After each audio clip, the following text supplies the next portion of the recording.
Hello everybody, and welcome back to Pravus Gaming and more BioInk Redemption in the Lethal Difficulty campaign. We are continuing with our life campaign, going back into med school, and we will be playing on Residency. Treat all diseases before it is too late. This scenario is a race. And to that extent, there is only one booster I would say is absolutely necessary, and that is long days. The days last 20% longer, which means you have more time to react. At least that is going to be the idea. For our economy, we are going to go for better resources, since I don't think we're going to go to the emergency room right away, although that is a top contender.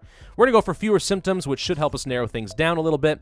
I could go for random lifestyles, but I think I will stick with the better lifestyles here. Actually, maybe I want to go for cheaper. Both of these are not terrible, but I think I'll go for the better lifestyles overall. And as far as intensive care, we're going to go for cheaper diagnostic tests because that is my good economic booster. All right, we have to identify and treat 9 diseases in less than 150 days. But ideally, we should be able to do things a little bit better now that the days last a little longer. So to start off, our patient is taking a lot of damage in the muscular system and the nervous system. So those are the ones I'm going to focus on the most. Respiratory, digestive, and circulatory, all in all, looking pretty decent, which is surprising. Personality changes. Oh my, you have some sort of bipolar disorder? Dementia and Alzheimer's disease. Almost certainly is going to have something like Alzheimer's. I'm just guessing. I mean, it could be dementia, but I kind of think it might be. I think it might be Alzheimer's. If we go for this, though, we could just go for something cheaper to kind of rule things out. What are the odds that you have major depression? Pretty high. Loss of reflexes and fatigue. What we'll do is we'll start off with a psychiatric assessment to try and test for both of those, and then I may have to go for a brain MRI to look for Alzheimer's. You also might have Parkinson's, because I know you're taking a lot of muscular damage as well. All of those seem likely. Let's focus our efforts in the nervous system and try to figure out what's going on. Why did the circulatory system turn green for a brief moment there? Any idea how that happened just now? I'm not especially sure. It's news to me.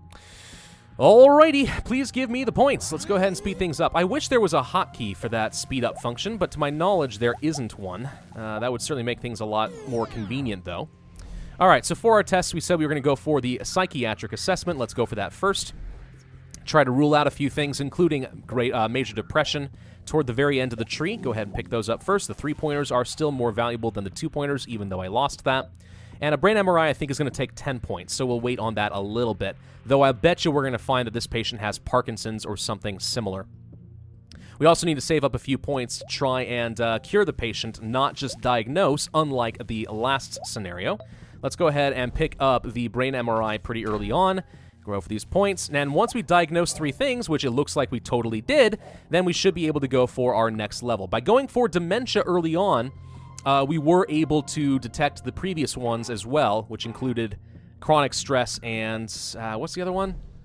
Nervous breakdown, right. Now, if we had gone for Alzheimer's disease first, then that would have been fine, and we would have gotten all these, but maybe we wouldn't have gotten major depression. I would have had to do the psychiatric assessment anyway. Turns out, though, our patient does not have major depression, so it would have been better just to go for the brain MRI. Oh well, I was kind of hedging my bets in that particular scenario, but I think either way is perfectly fine. So we definitely want to go for things like the dementia really early on. What would it take to treat? Now, this is a race, remember, so it's not necessarily as important to go for the most effective treatments as much as the fastest ones. That is going to be your primary goal. So let's go ahead and get a little bit more points, and we'll go ahead and treat the dementia. One more point will do, please. That's plenty. Thank you. Grab, grab, and grab. Whoop, okay, we are going to get an immune boost, which is nice.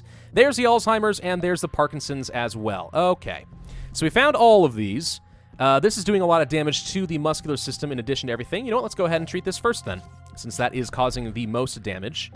But yeah, we've already found most of our patient's ailments that were affecting the muscular system and the nervous system, which are the ones that are taking the most damage.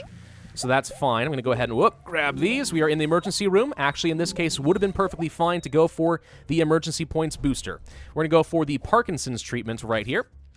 And you know what? Let's go for the stress management right now, just kind of get that off my plate as well. Though the nervous system is very much going to fall apart in a moment. Nothing I can do about that right now, but at least we're treating both the diseases that are causing the most damage to the muscular system. So ideally, that system's going to be more or less okay. Wow, a lot of points. I like how that turned out. Yeah, going for an emergency room booster would have been perfectly fine in this case. But even with that, I think this is going to turn out to be fine. Let's go for that next, and then we will go for... We'll just go for Axiolytics, kind of knock this off. And then we're only left with Fatigue. You could have Burnout. So we're going to go ahead and do a psychological evaluation, which is also going to test for anorexia nervosa, though I don't really have any good reason to believe that that's going to be the case.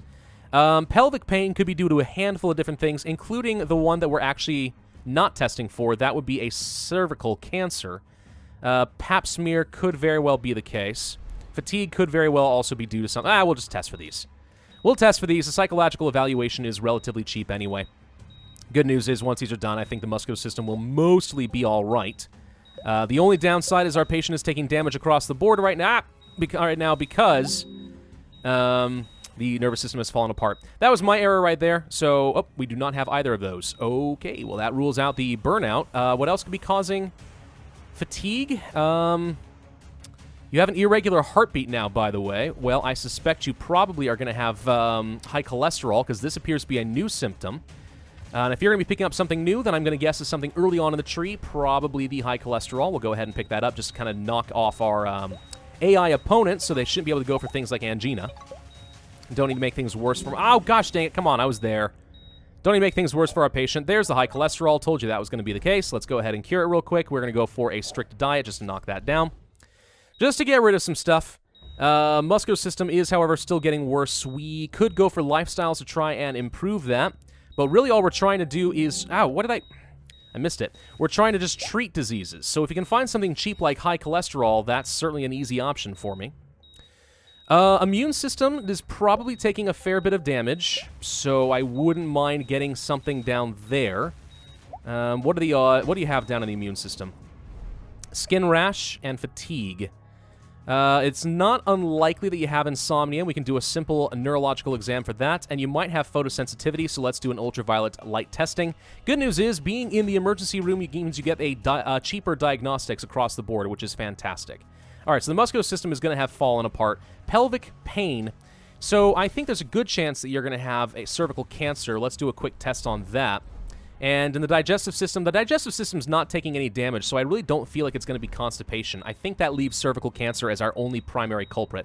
So we can do a quick test for that.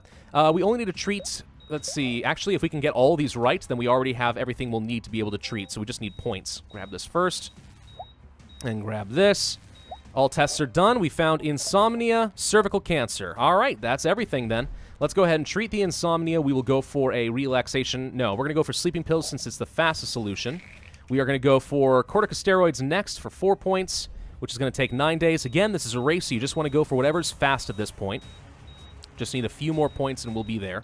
Our patient's taken a fair bit of damage, but I'm honestly not worried about the survivability of the patient. I think we're going to turn out to be just fine.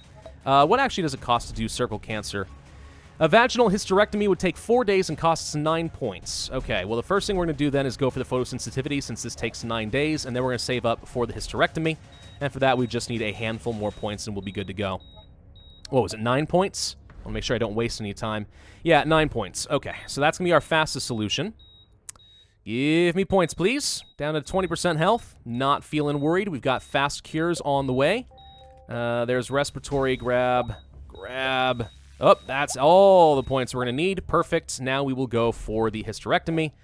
And now we just harvest points to get as much score as possible and just sit back and wait, because we have already beaten the scenario. Patient's going to be very, very ill, on the very brink of death, but as long as we win, that's perfectly okay with me. There you go, Jane Doe. You are cured. Congratulations.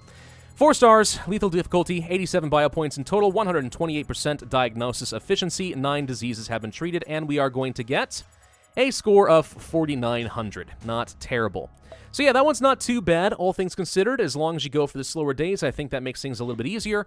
You definitely could go for the emergency room bonus points, and that's a perfectly fine strategy.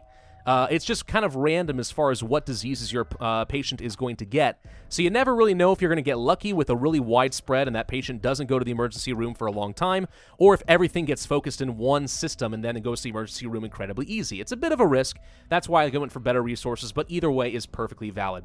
All right, so that's med school done and out of the way. Next would be the clinic, but we'll come back to that next week. Thank you all very much for watching. I hope that you enjoyed. If so, then be sure to hit that like button, leave a comment, and subscribe, and I will see you guys next time.